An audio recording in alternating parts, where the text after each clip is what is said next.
Hi Aries, kumusta po kayong lahat? Ayan, so weekly reading na naman yung gagawin natin ngayong araw. Okay, so titignan natin Aries, ano ba yung mga possible na ganap sa inyo this week? Aries, Sun, Moon, Rising, and Venus sign. Okay. Aries, Sun, Moon, Rising, and Venus sign. Ganap po kay Aries ngayong week na to. So by the way guys, ayan, nagpalit ako ng pangalan. Kaya kung sakaling gusto niyo magpa-private reading, eto na lang ding name na to yung hahanapin nyo. Kasi nga nawala yung page ko. So gumawa na lang ako ng bagong page at saka Facebook. So yung Facebook yung naka-lock yung profile. Ako yan. So pwede niyo pa rin naman ako guys i-message doon. Okay. Aries. Okay.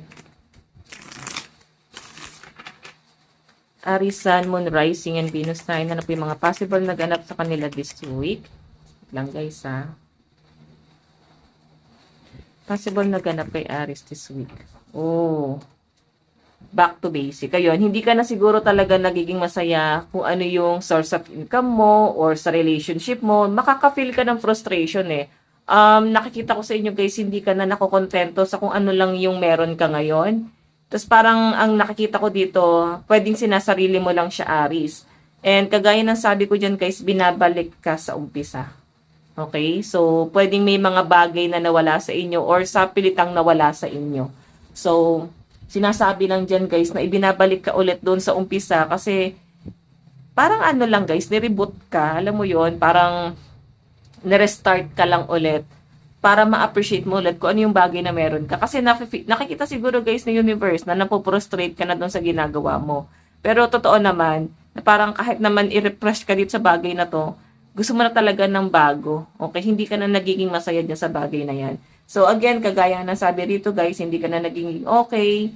Ganon din guys sa relationship, pwedeng mafe-feel mo Aries na parang ikaw lang yung nagbitbit or pwedeng isa lang sa inyo guys yung nagbitbit, no? Pwedeng siya or ikaw nandun sa point na wala siyang give and take, no? Though, nakikita ko naman na kahit pa paano may effort siyang ginagawa. Pero, mas marami ka sigurong responsibilidad na iniisip mo dito, darating ba yung araw na kaya niya i-shoulder yung mga responsibility na meron kayo? So, ayan, medyo moody ka ngayong week na to, no? Nakikita ko sa mga Aries na hindi mo kayang itago yung pagiging mainitin ng ulo ngayong week na to. So, siguro kailangan distance ka muna talaga. Kasi moody ka ngayong week. Tingnan pa natin. Aries. Okay. So, by the way, meron tayong stop worrying. Ayan, dami mong wino-worry. Kasi halo-halo na yung mga struggle ng mga Aries eh. Nakikita ko sa inyo na parang nakikita ko sa inyo yung parang parang hindi mo maisantabi itong mga problema na to kasi hindi siya pwedeng ipasawalang bahala eh. Kailangan actionan na siya, no? Ganun yun na sa sense ko, no? So, parang kailangan meron kang gawing hakbang, hindi yung parang tutunganga ka lang. Kailangan may gagawin ka or talagang as in may backup plan. Ganun yun na sa sense ko sa mga sa mga Aries. So, nag-iisip ka na ng plan B. Kasi nasa sense ko sa mga Aries dito na nahihirapan ka na eh. Hindi naman ganun ka-struggle pagdating sa career mo. Nakikita ko naman stable. Pero gusto mo siguro ng pahinga kasi mafe-feel mo yung frustration dito. Mafe-feel mo na parang hindi ka na nagiging masaya. Parang kailangan mo muna ng pahinga. So especially sa trabaho. Baka gusto mo muna magpahinga at possible na baka mag-isip ka ng bagong source of income. Parang ganyan. Ibang source of income. Check pa natin. Additional message para kay Aries. Aries, Sun, Moon, Rising, and Venus sign.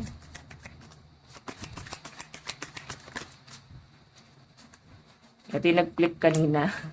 Do what you love. So, di ba? May mga bagay kang gustong gawin. Sobrang dami. Ang dami mong gustong simulan. Ang dami mong gustong gawin.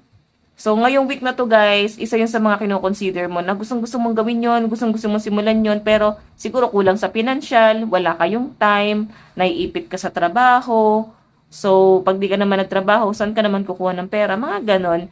Okay, so pwedeng may mga hesitation ka dito. I think kaya ka nga mag-iisip dito siguro ng backup plan or kailangan mo nang mag-isip, no? Kasi hindi ko naman nakikitang pagho ang inyong hanap buhay. Ang nakikita ko lang dito, more on frustration. Hindi ka na nagiging masaya diyan, Aries. Okay, so by the way,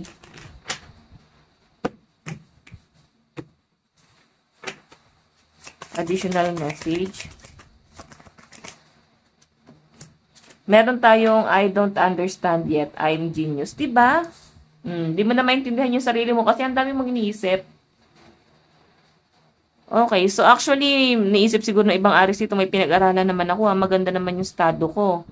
Pero bakit parang hindi maganda yung nagiging flow ng pera? Okay, so ganon, na para bang natatalo ka ng mas madiskarte. Okay, so feeling ko kailangan nyo nang enhance mo yung diskarte mo, yung talent mo. Baka meron ka madidiscover dyan sa talent mo, Aries. Okay, so again, check pa natin Aries, Sun, Moon, Rising, and Venus sign.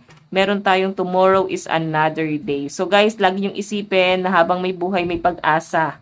So isipin mo kung ano yung kaya mong gawin ngayon, bukas, kung hindi mo kayang gawin ngayon, at least bukas, meron kang ibang plano. Kailangan kasi simulan mo na siya eh. Kasi patuloy lang yung pag-overthink mo dito kung hindi mo siya masisimulan. Kailangan mo ng mahabang oras para dito. Tignan natin, additional message. Meron tayong I don't care to be perfect. 'Di ba? Yes, tama 'yan, guys. Hindi mo kailangang isipin na maging perfect ka. Ang kailangan mong gawin dito, kung ano yung saan ka masasatisfy, yung kontento. Kasi parang ganun naman yung nakikita ko sa mga Aries dito. Sobrang simple lang nung gusto nyo. Gusto nyo lang, guys, ng parang stable, masaya ka, hindi ka nape-pressure, parang ganyan. So again, meron tayong I'm not always an angel. So yes. 'Di ba? Ugali na ng mga Aries yan. Very Aries 'to. Sobrang bait. Yes, sobrang bait ng mga Aries. Marunong sila makisama, pero wag mo lang talaga 'to pakikitaan ng kagaspangan. Talagang susuwagin ka. Hindi ka matutuwa kasi alam niyo 'yon, yung nasanay kayo na palabigay ang mga Aries. Then hindi niyo ine-expect no na may mga ganun pala silang personality. Okay? I can't only count on myself. So, pwedeng mafe-feel ng mga Aries dito na parang, wait, parang ako na lang yung laging nagbibigay, ako na lang yung laging ganito, ganyan, nag-effort. So, konting effort guys, sobrang na-appreciate ng mga Aries dito. So, yes, meron tayong stop doing so much. Sobra-sobrang effort na yung ginagawa mo eh. Pwedeng sa ibang tao, sobra-sobra na yung pagmamahal na ginagawa mo. Baka hindi na talaga siya, guys, nararapat, no? Hindi na to tama. Parang ganyan. So, again, meron kang kailangang i-consider sa sarili mo. Titingnan natin sa love life mo, Aries. Sa love life mo this week. Oh, 6 of Wands. So, may mga bisexual, LGBTQ+. 9 of Pentacles, magpapaganda ang mga Aries. I think, nai-inspire ka ba? Parang in love, no? Meron tayong 2 of Pentacles. Pero nakikita ko na mas ipaprioritize mo yung meron kang mas ipaprioritize. May someone dito na parang nag-e-effort sa mga Aries. So, malit na bagay to, pwedeng ma-appreciate mo yung effort na ginagawa niyan. Okay? So, again, check pa natin, advice. Meron tayong new moon in Cancer, relax. Ayan, maging kalmado ka kasi sobrang aggressive ng energy mo ngayong week na to, no? So, ayan, kailangan maging relax ka para mas makapag-isip ka ng mahayos kasi baka may mangyaring hindi maganda kung sasabayan mo lalo yung init ng ulo mo. So, by the way, Aries, ito lang pong inyong reading. Maraming salamat. God bless and love you. Bye-bye!